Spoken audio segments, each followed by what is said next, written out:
They say all good things come to an end. No, we're not talking about Twitter, but we're talking about the Sharks' winning streak. We'll break down an epic night for another Erik who spells his name the right way, and the Sharks coming up short on a special night. This is Teal Town After Dark.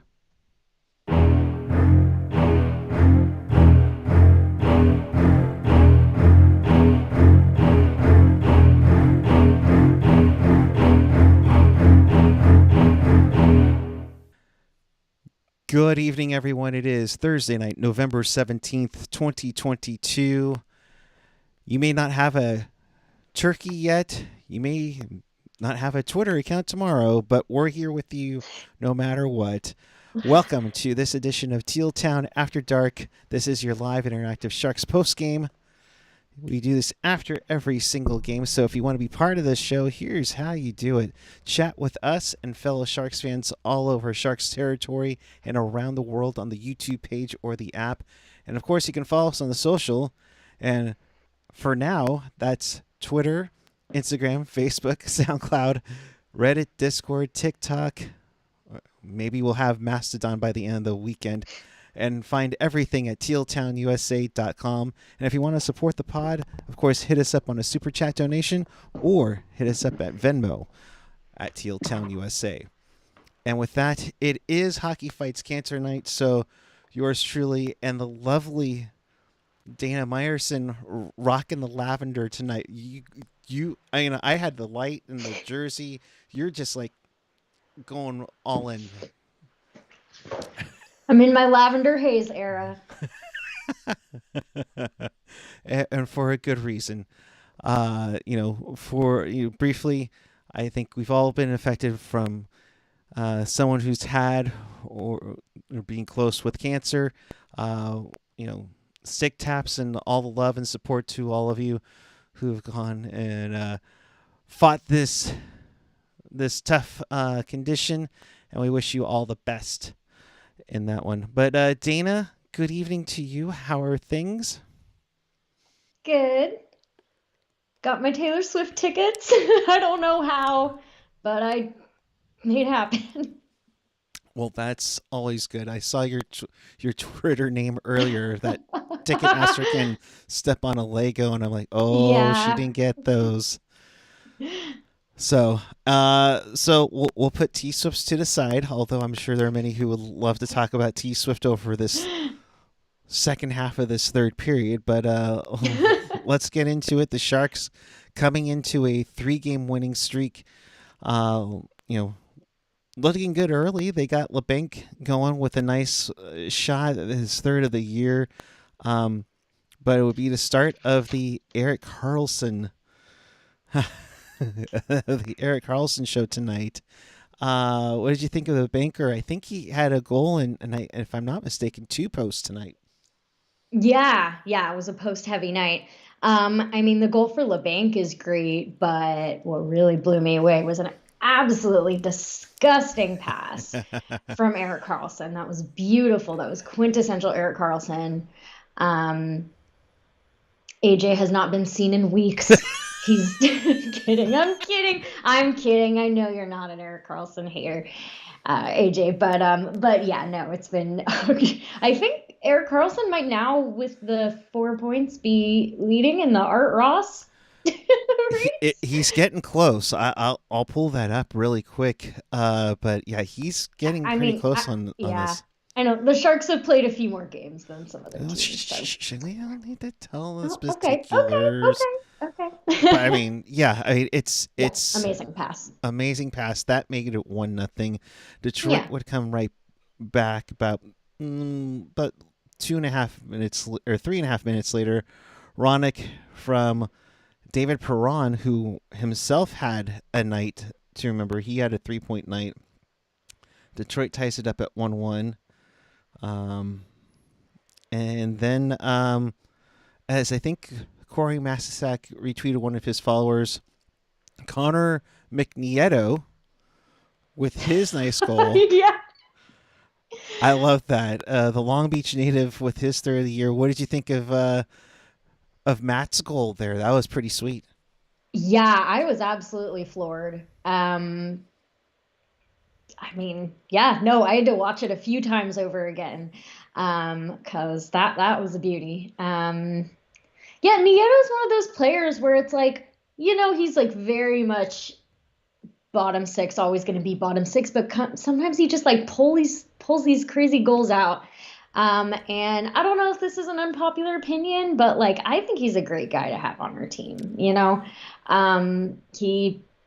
He doesn't always, you know, uh, bring the he's very much a bottom six player, but sometimes he can accomplish these things. He always puts the effort in, even if coaches play him in situations that they should not. But in this case, he came up big, and absolutely humiliated all those Red Wings around him. I mean, obviously they got the last laugh, winning the game, but yeah, this this is a really interesting game. Yeah, it went back and forth, and even though the shots were like 9-5 in favor of San Jose, I thought it was fairly even, and the Sharks were nice to have just a 2-1 lead, but concerning, early on, just that one goal and just on 5 shots, and then unfortunately became a thing tonight. And I know Steve Rector, you said it on there tonight. Love Reimer, but that L is on him awful. Um, I tend to Mhm. agree just a little bit. He didn't get too much help either. There was some Yeah. lackadaisical play that was called out by the media on Twitter as well. Just a little interesting, um, you know. But you know, and just kind of going through some of the stuff in the chat. Boo, pitiful home loss.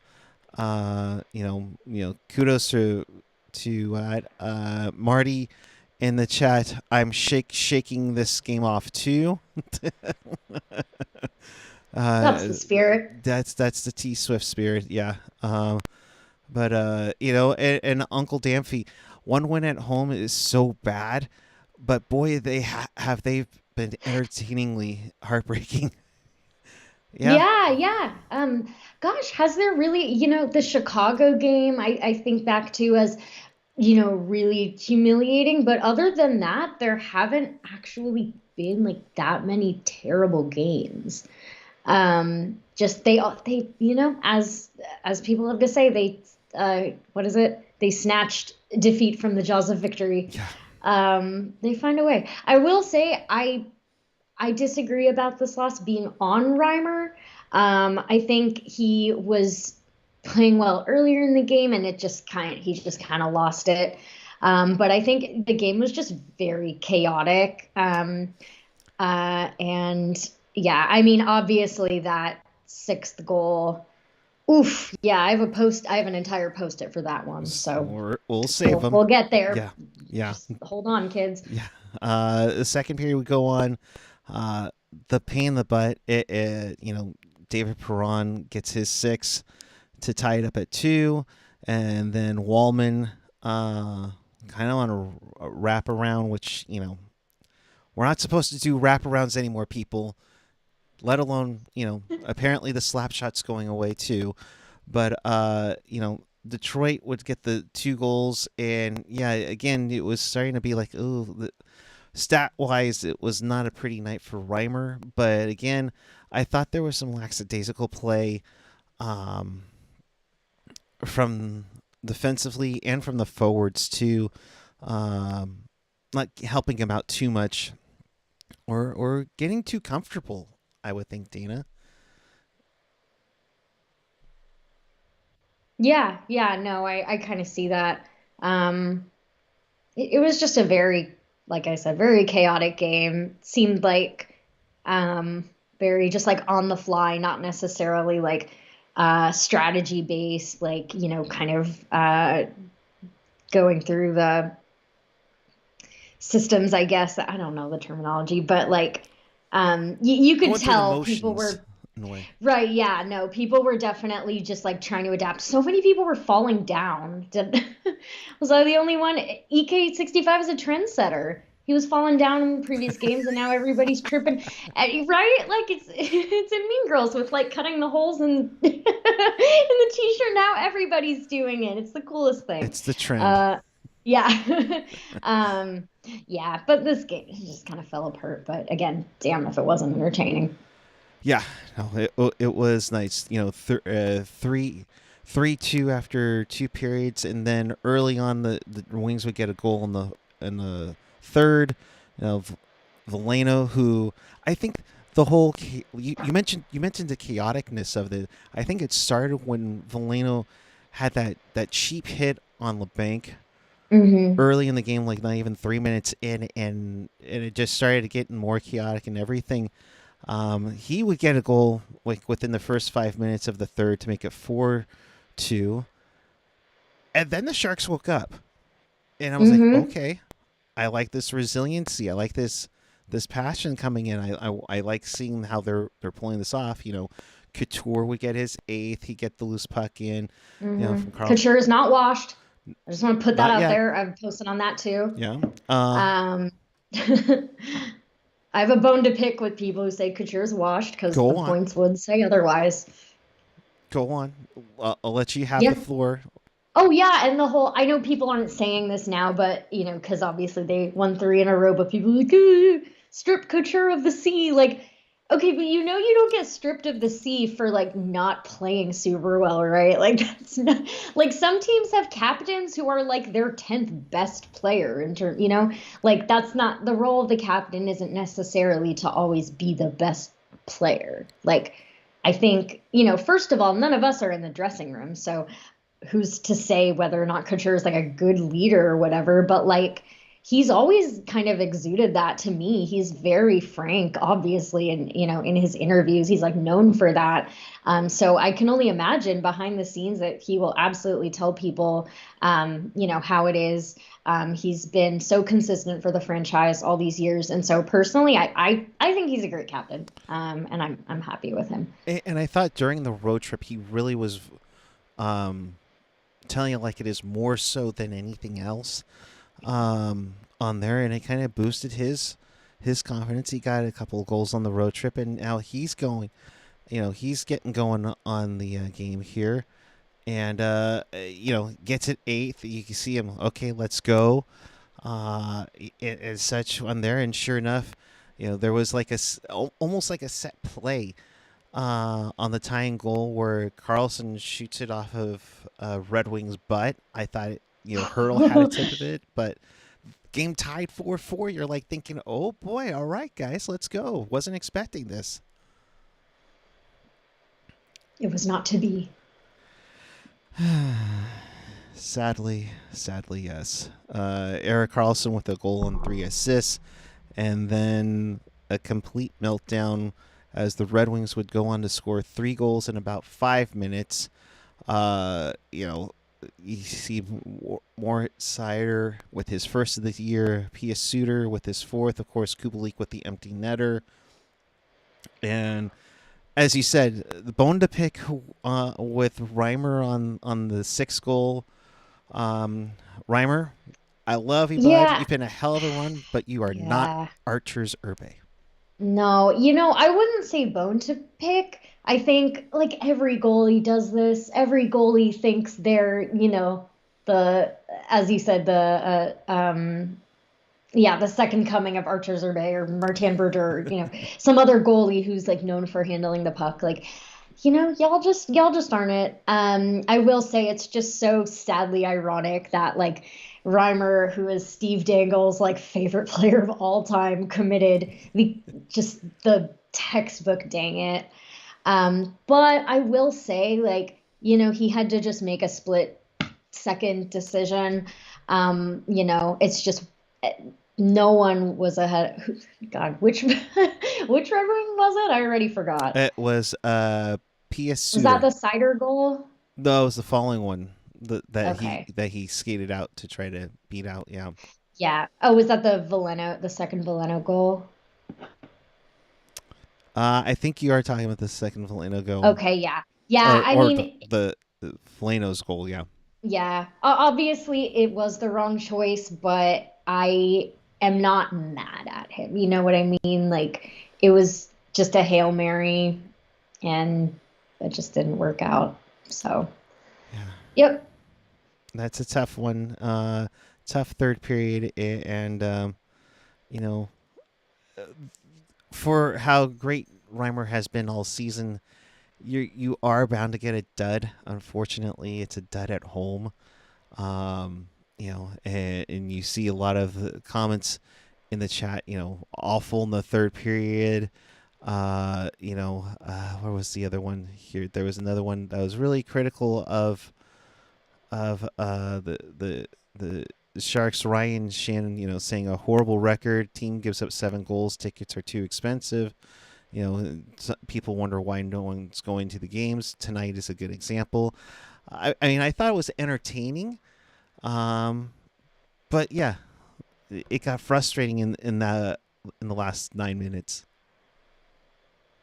Yeah, definitely. I would like to say, kind of off topic, but I saw someone say prayers for that little girl in her recovery. I think they did say that she actually did receive her final dose or her final round of chemo or radiation or whatever it was. So obviously, as many people know, cancer can come back, that kind of thing. I hate to say it, but it does sound like that she has recovered, or at least like gotten to a point where she's beaten that cancer. So that is some good news. Oh gosh, that puck drop was so sweet, and That bringing Oscar Lindblom out.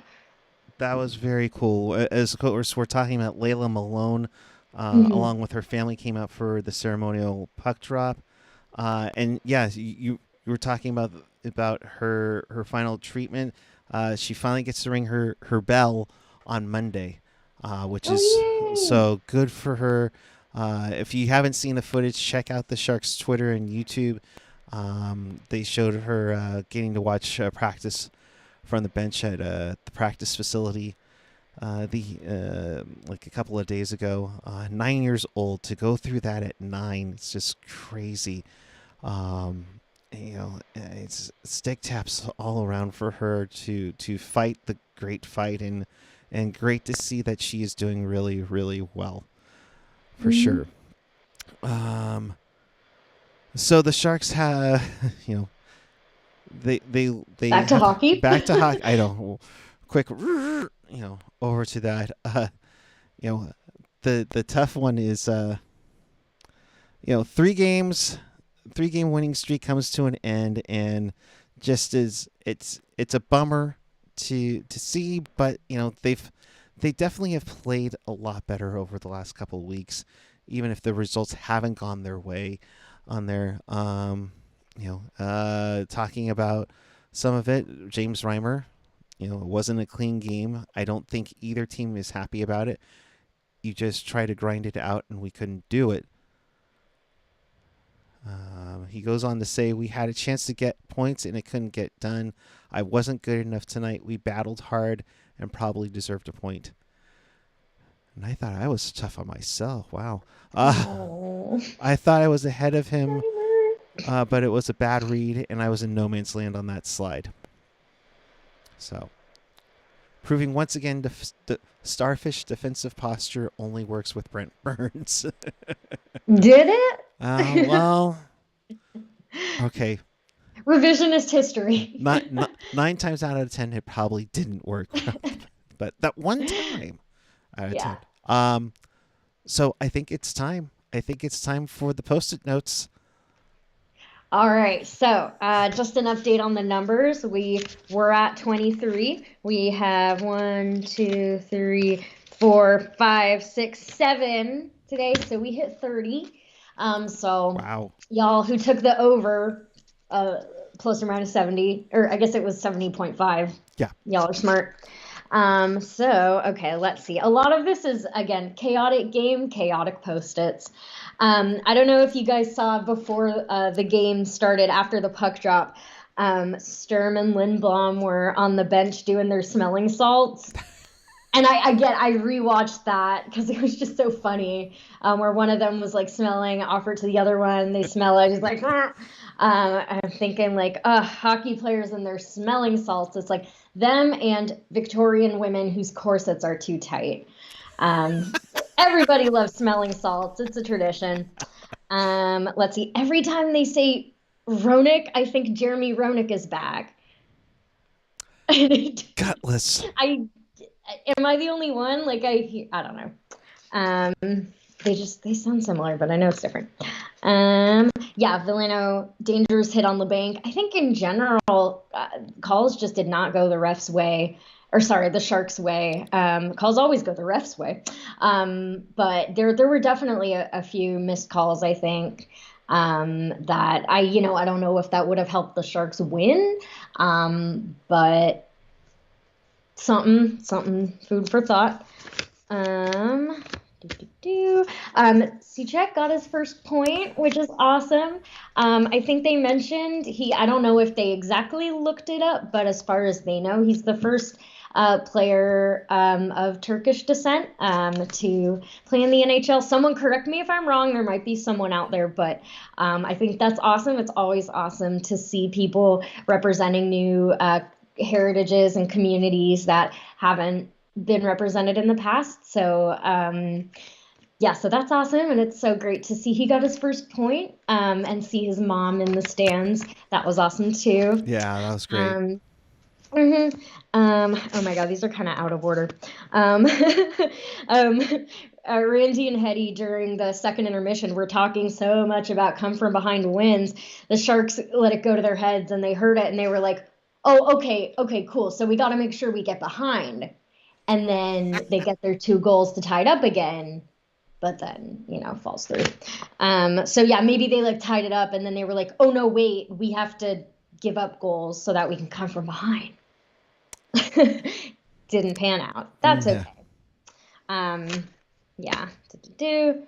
Um, yeah. No. Just this one's just a rant about people's, dunking on Cooch, because I not in this household. Absolutely not. Yeah, and then with the Cider goal, like I can't really be mad because he's on my fantasy team and he's been having kind of a tough year. Hasn't necessarily delivered for Dana's Hot Shot Squad. It's my team name. But hey, so I got something there. You can't blame me for. I'm not happy, but I feel neutral about that goal. It's like technically that. Oh gosh, was that the game-winning goal? Was it the fifth goal? Yeah, the cider, that is a game winner. It's Okay. extra Well, you know points. what? It's not like the Sharks lost by one, so technically I can be happy and the Sharks still would have lost. Same result. Okay. Well, and then yeah, the last one is just not Steve Dangle's favorite goalie committing the oldest dang it in the book. Oh yeah. No. So we'll see a rhyme or dang it. But I'm hoping that Nieto goal can make it to the hat picks. Maybe. I feel like he never picks Sharks games for these unless they're on the dang it. He's asleep by now, and I don't blame him. He Yeah. was probably like crying like crazy Yeah. at the moment at At 1:34 in the least one morning. though, right? Um, Right? you're gonna make me There's do no a rap. wraparound, so other games don't exist anymore. That's Sorry. right, people. Yeah, we don't talk about a single other team. Oh no, they lost. They lost to the Devils. Wow, Oh, was that 11 games? 11 games in a row for the New Jersey Oh my Devils. goodness. Did The you guys see the sorry Lindy chant? that was hilarious. I That might be the first time in the 100+ year history of the NHL for fans to be apologizing in a cheer. that's Love got to be yeah, that's got to be the first. I mean, that's crazy. 11 in a row for the it. Devils, who I don't think anybody gave them an inkling to be in No. playoff contention. Um, not I to don't know if it's gonna last. I don't know if that's an unpopular opinion, but like it's not as if it's unprecedented for a mediocre team to like have a crazy winning streak in kind of the first third of the season. Like this happened with Buffalo a few years, I think 2 years in a row. They had like crazy winning streaks in like the first few months of the season and then just completely fell off. It happened with Philly a few years ago. Um, oh, I think maybe the Devils could make the playoffs, but I don't know if I buy that they're like this good, if that makes sense. it'll be interesting to see if it can be stretched out through the year. I Hmm. remember, what was it, 12 or 13 game winning streaks, and they played each other like a couple years ago it was like Yeah, Washington, Minnesota, or Columbus. It's like just crazy. something like that. Yeah, something like that. So stick tap to the New Jersey Devils for 11 straight there. Hey, the Kraken in overtime beat the Rangers, the Sharks' next opponent. Um, You Mark, mean the world-beating playoff positioning Seattle Kraken? that right? Just crazy to think about that the Kraken 9-5-3. The Pacific is bad though. I know it's cliche to say, and I've usually not been on the team of people just dunking on the Pacific because, like, yeah, I get it. None of you East Coasters even watch the games. That's fine. But yeah, no, the difference between Vegas and everybody else is Oh, insane, disgusting. but then anything can happen any day. I mean, look, the Sharks beat Vegas, and I thought, Mm-hmm. Vegas is a world beater right now. I mean, freaking Boston's been on a run lately too. But yeah, I mean, LA did leapfrog them, but Seattle has 2 games in hand on them, so it'll be interesting to see how it goes down the road. But yeah, Seattle at 21 points. I mean, that's just crazy. That would put them, you know, that puts them in third in the Pacific. I mean, they'd be playing LA in the playoffs if the playoffs started tomorrow. That's just crazy. Ooh. To go back to what you were talking about with Erik Karlsson, I don't think NHL.com has updated it yet, but I believe unless Draisaitl got something tonight, if he got a point tonight, he'd be tied for the number 2 spot in all of the NHL in points. Yeah, Oilers didn't play tonight. Um, so Dana, and I put this out on Twitter. It's like, forget the Norris. Twitter, what? That exists? Yeah, that's true. I I think thought they were all stuck in a parking lot. I think yeah, I still see tweets going on right now. So yes, Oh, for goodness. now, it's still there. Check us out on Mastodon. I don't know.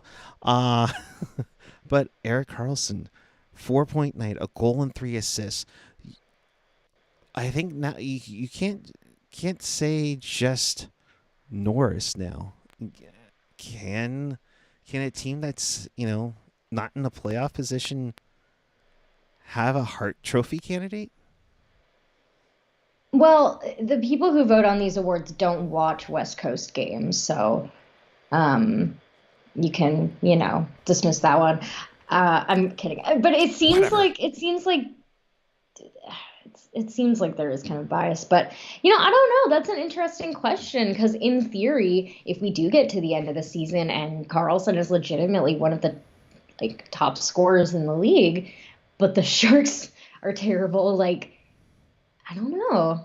I'll have to think about it. Cause yeah, with the individual awards, it's like there's sort of a unspoken precedent of like, there are certain awards, individual awards you can win even if you're on a bad team. But then, like, for example, the Calder, like you can be on a terrible team and Hmm. win because it's like, oh, look at this cute rookie. But with Norris, I feel like I'm not sure I recall the last time someone won a Norris without the team at least being mediocre. As opposed to just being bad right now. Right, right. I think the Sharks are somewhere between awful and mediocre. And Because they show that chutzpah. And they're not currently one of the absolute bottom feeders of the league with like the Columbus and Anaheim, who has not won in regulation. Oof. Um, yikes. But yeah, I don't know. I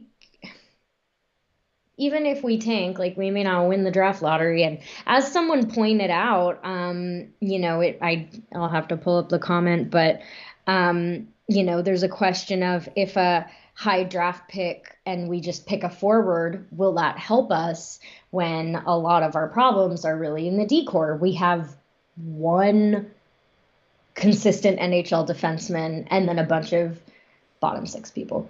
Um, on any other team, I mean, I see them. I love Vlasic, I love Shemek, and Ferraro. Like, I see they're putting effort in, but at the end of the day, on another team, they'd be in the bottom pair. Fair enough. Fair enough. I think Vlasic has been better as opposed to the Yes, last couple of absolutely, years. absolutely.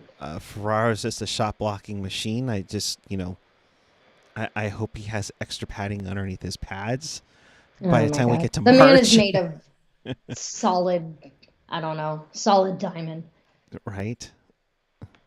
Yeah, you just hope that they can turn things around. They can get, they can improve on things. But you're dealt with the hands that you have, and this is what you got. Which kind of leads to all the crazy speculation of how one report from Pierre LeBrun is now turned into freaking, oh, well, there's a report that the Sharks have talked to the Senators, but the Sharks haven't asked Karlsson to waive his no move clause. And even Karlsson was like saying, "Hey, you guys have something to talk about."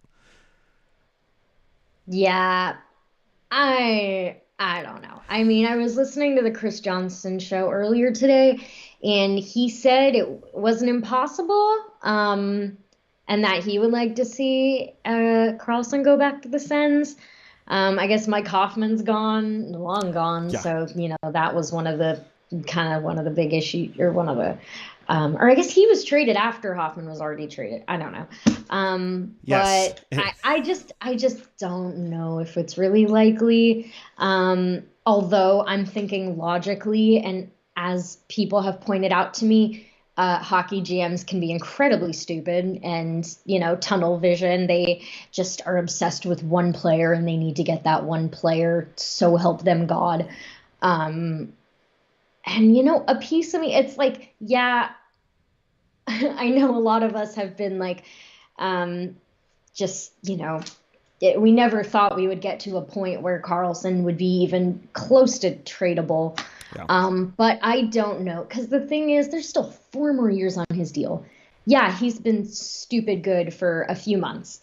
Unfortunately, that doesn't guarantee that he's going to be that good for the next 4 years. Like, I hate to use the word injury prone because, like, and I think a lot of the time when guys get that label, it's maybe not fair. It's not like it's their fault. Sometimes people, like, for example, for years, people were saying Hurdle was injury prone, but it wasn't his fault. And he's, been solid the last few years, playing most of the games. But back to Karlsson, like, if I were a GM with my head on my shoulders, I wouldn't delve too far into it because, yeah, it's the money, but also, again, it's the term. And I think most fan bases some people might be excited at first, but I think the reception might be still negative because it's such a long deal and he is on the other side of 30 or whatever, because this is a situation where if you're in your 30s, you're old. Um, Rude. but yeah, that's my very long-winded take on the whole situation. And selfishly, I love him. I love his like cocky personality.